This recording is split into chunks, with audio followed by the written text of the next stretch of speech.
Journey to Podcast. I want to thank you if you're new to this, and if you're joining me back, thank you for continuing to follow the journey. And please like, comment, share, and of course subscribe. So I guess I'll go ahead and start with I'm back. And so I hadn't put out a podcast in, I guess, 3 years, I think it is. I think the last one I did was back in 2020, of course, pre-COVID, or at the end of 2019. But I did do, hey, finish that one for me. Well, and of course, I'll mention this is my new co-host. Say hi, Charlotte. But of course, all she wants is candy. Just 1 second. All right. There you go. And so, of course, Charlotte has been my new addition since COVID. And I'm back.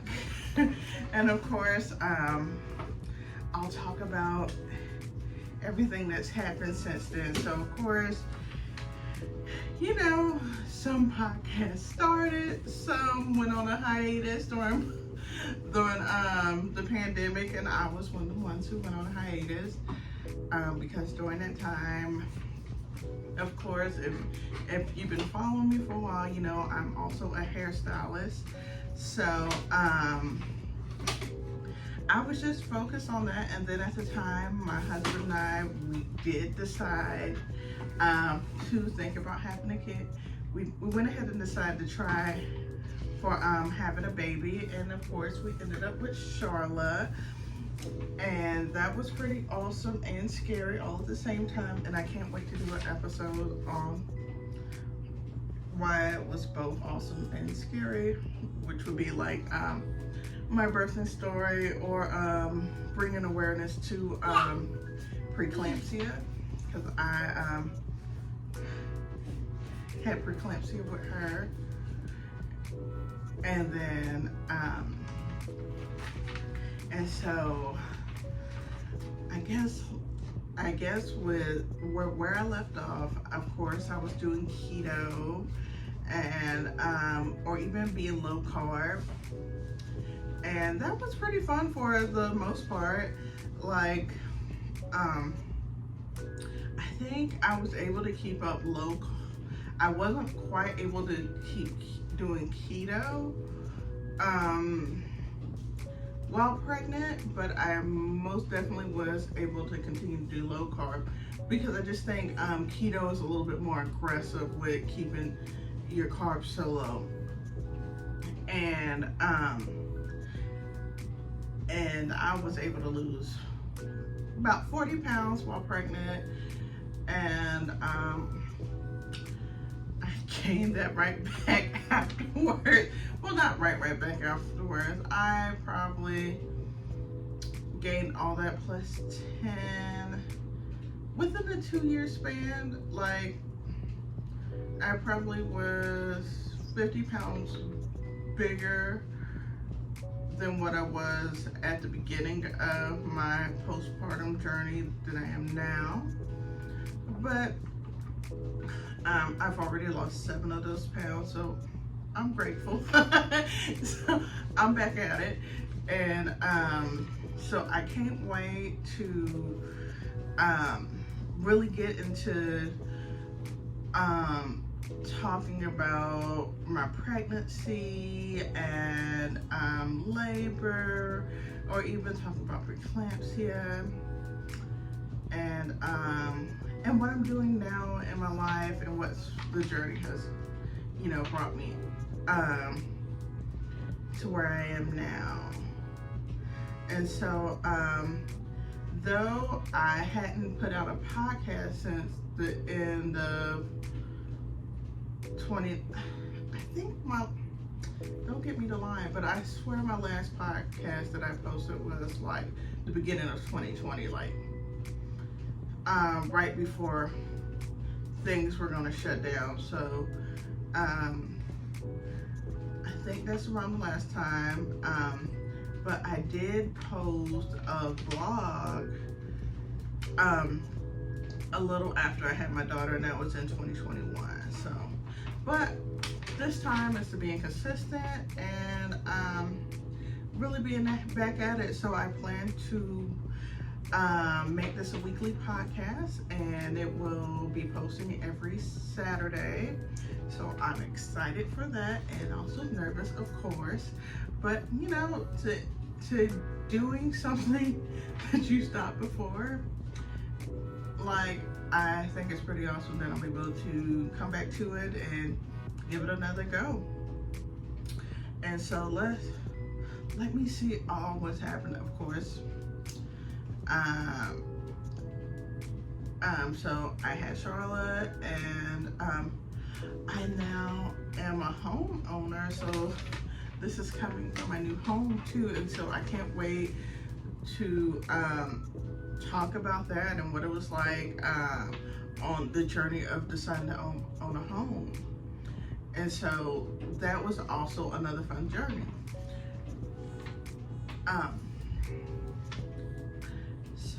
So with that, like, I feel like so much has happened during this time, and it was pretty awesome because it, like, even though in the moment I was really like I don't want to say isolated, but I just wanted to take a break from social media. And so, like, I'm glad I took that break. I needed it during that time. It was just better for me and my mental health. But I was able to accomplish so much during that time. Like, though I do still do hair, obviously this is my little salon room. So now I just do hair from home instead of in the salon, which was definitely different. I can't wait to talk about that. And like, what I want to do with this podcast now is like just talk about lifestyle stuff, pregnancy and motherhood, and then also, of course, like health and like being on that journey myself, and what I and the knowledge that I've learned, and that, of course, that I would love to pass on. Like, even like during this time, what you eating now, Mama? Here. Okay. Or even like I also end up having pelvic floor therapy, and I think that's something cool to bring awareness to. Like, I think a lot of time we push out these babies or have a C-section, and sometimes our pelvic floor and our core just does not cooperate or heal properly afterwards. And sometimes it's good to, like,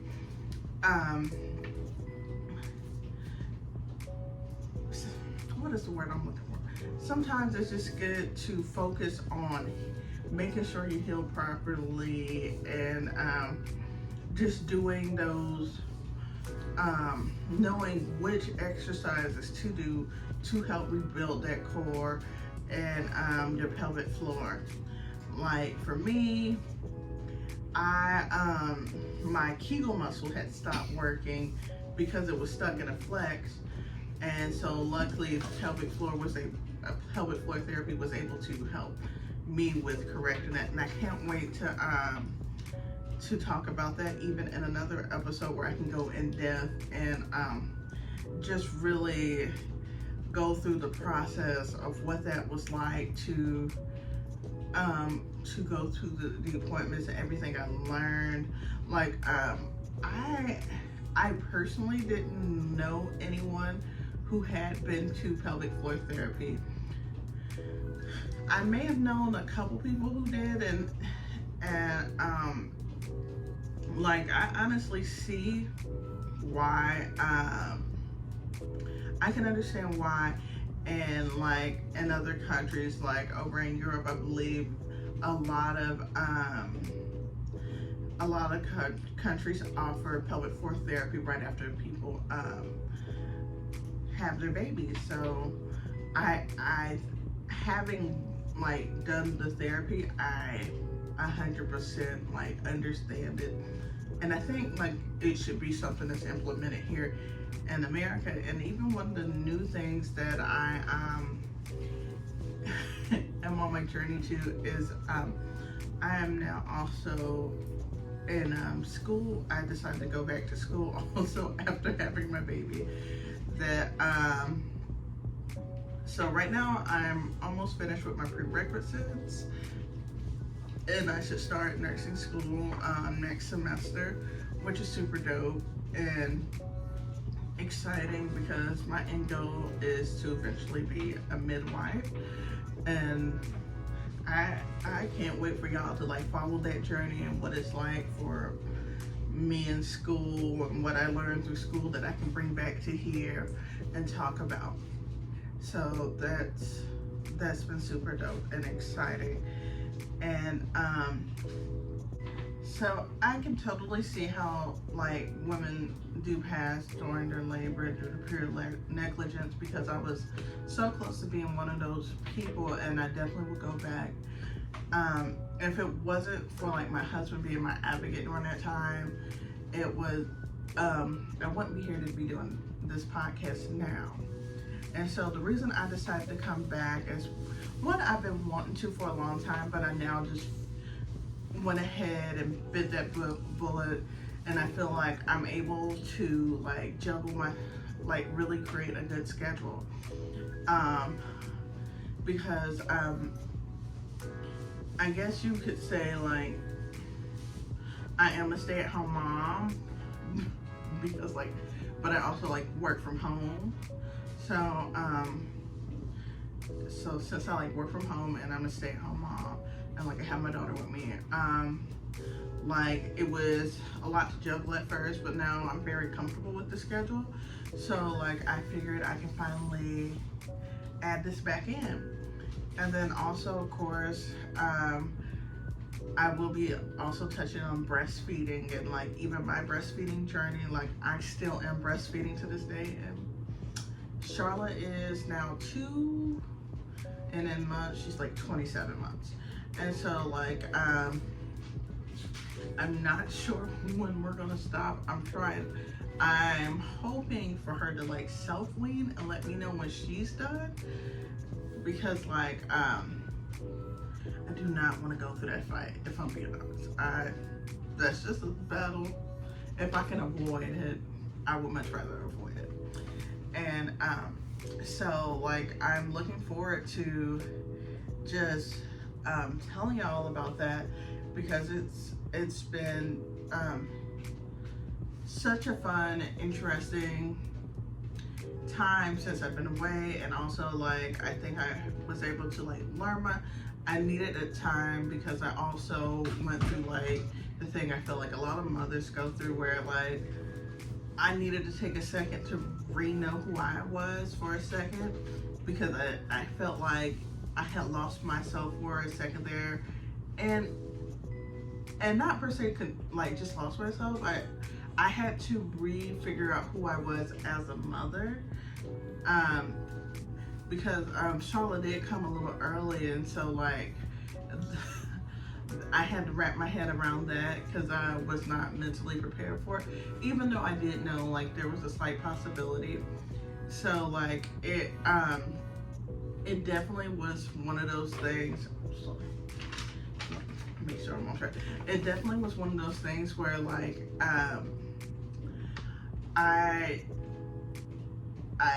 I don't want to say it was like an identity crisis. I wanted to still know that I was Peta or Pepita outside of being mom. So like that was definitely one of the reasons why I also had to step away, because like even posting in general, like I had slowed down.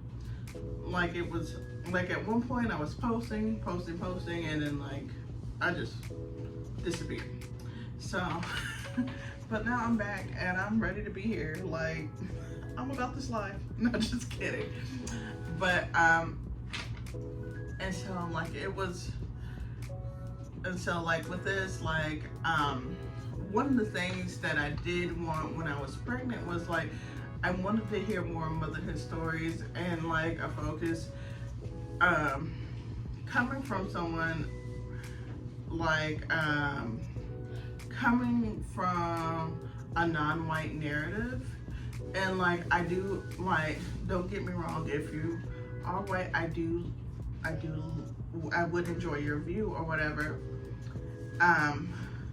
And of course some people are like, why bring race into it? Because life brings race into it. Like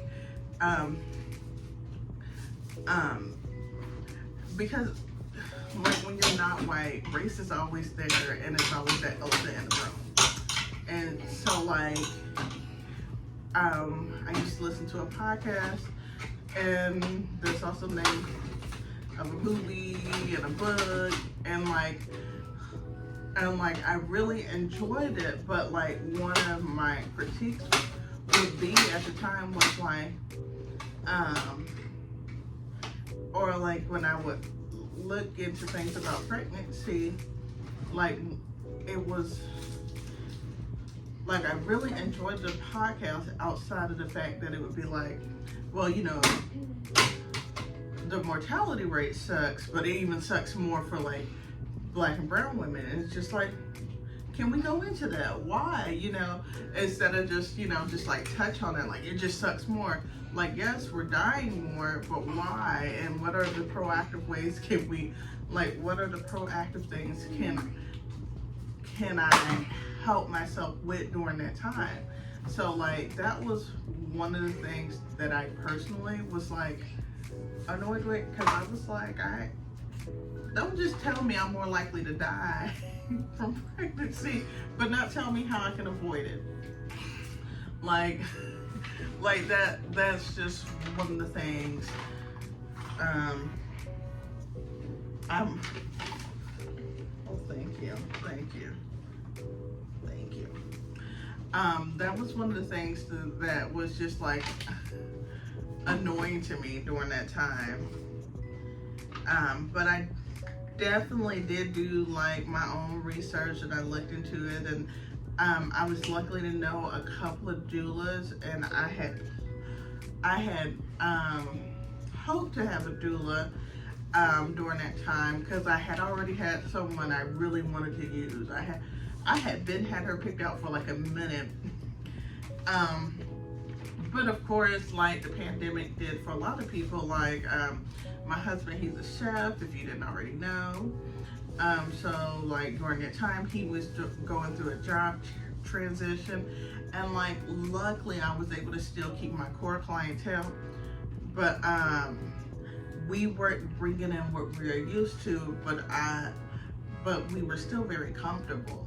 So like I wanted to make sure that like I just didn't feel like I had the extra to get a doula. But luckily one of my clients who happened to be a doula, she gave me some information for my husband so he could be my free doula. And like, so I definitely would say, like, if you can't afford one, like there's definitely information for like either your partner, your husband, or even a bestie or mom, sister, whomever. Like I definitely feel like during pregnancy there definitely needs to be like a pregnancy buddy of some sort. And there's definitely like ways to get that information. There's definitely ways for them to help you, and even if that's me like relaying the information that I was given during that time, which definitely helped my husband and I out. And also like the other thing during that time, which isn't, at least I assume not an issue anymore, was I know some doctors during COVID Wharton would only like allow people's husband or partner to only come to the appointments where the ultrasounds were done. And like, I was so blessed for my OB to allow my husband to every appointment because I was way at the end of my pregnancy when I found out like visitors weren't allowed. But luckily she counted my husband as like a second patient, so that was super dope. And I'm really grateful because in the long run it really helped, because he was up to date with all my medical information. And like, he during the time when we went to by the time we went to the emergency room, like, I wasn't in the mental capacity to really answer questions, and so he was able to do that for me, and I'm so grateful for that. And him being at those appointments, most of the time, I'm gonna be honest, like, I didn't realize I tend to I don't want to say lie, but I'm not always 100% truthful about what I tell the doctor. And we realized by the end of it, because he'd be like, girl, you just be lying. And I'd be like, did I? And so I realized what was happening was the doctor would be like, hi, how you doing? And I would be like, I'm finding you. And instead of being like, oh, I got this, that, and the third going on. So after I would do I'm finding you, he'd be like, she's not fine. She's not fine at all. and so like, realized like I was just taking her, asking, hi, how are you, as a greeting, and just responding and greeting versus her actually wanting to know, like, how am I, what am I doing?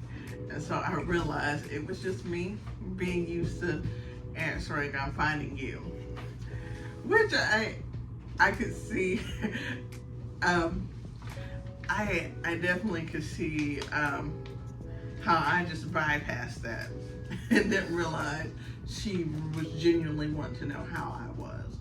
And I don't think until then I never truly ever answered, like, when people ask how are you, it's a rare case scenario where I truly answer how I'm actually doing, because I always thought you're just supposed to say fine and you.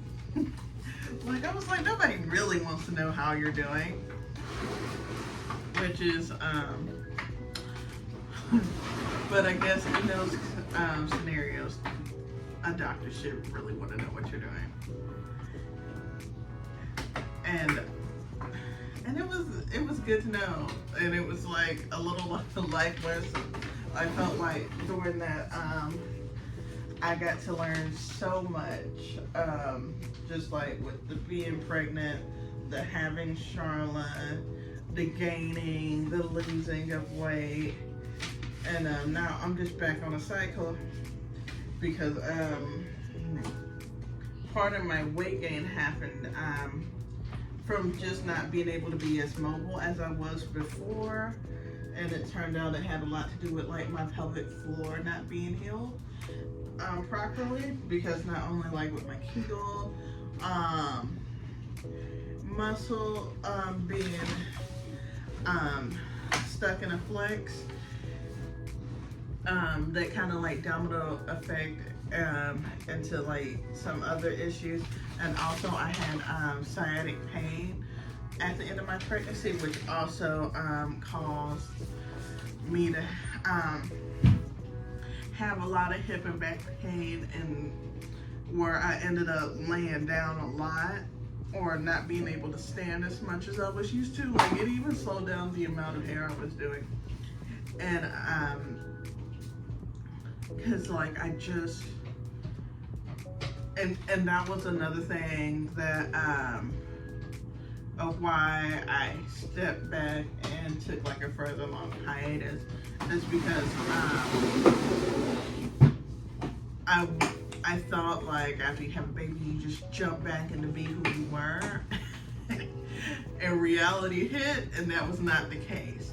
But now I feel like I'm so much closer to who I was before. Not that I want to be like that person, but I feel like I'm my own person all over again. And that just feels so good. Even though it's like, especially when you add breastfeeding into the mix, like when you have a little person nursing on you all the time, like it's so hard to feel like you're your own person. So like that's pretty much what's happened since I've been away, and Charlotte. Okay. So that's pretty much what happened during that time. And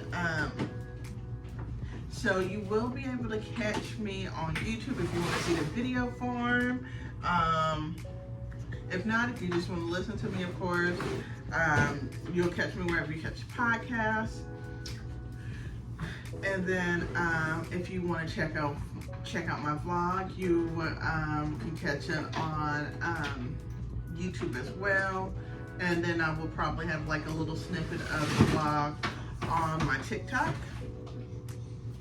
So, and I almost forgot I want to go a little bit in depth on my Patreon. So I am starting a Patreon this time, this go around, just so it can help with like funding, like some of the stuff I do during my vlog, or just help, you know, add that extra income for me, and just so like it just makes my life a little easier. And so if you want to, so it's only $3, and if you want to do 5, just do 5 because you love me. That would be great too. So you could either do $3 a month or $5 a month, and you'll get the podcast early and my vlogs early, or extra what is it? Extra content early, or well, like extra content that I might not put out. Like during this whole time I've been gone, believe it or not, I still was videoing everything or taking pictures, and so so for some stuff I don't post on online that I may share on my Patreon, and then I plan to in the future also add where I'll go live to do some good stretching and show you some nice pelvic floor exercises. And if you want to like join along and do them with me, just I plan to start adding that either once a week or every 2 weeks. I haven't decided yet, and that will be coming soon, and it will be just $3 or $5 a month. And so you can definitely just check that out, and I'll be so grateful. And so with that being said, I think that's pretty much everything for this week.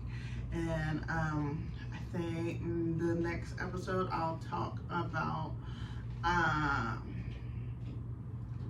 think I'll talk about my labor and probably pregnancy. I'll do that like a combo. And so I look forward to seeing you next Saturday. And remember, please like, comment, subscribe, and share. And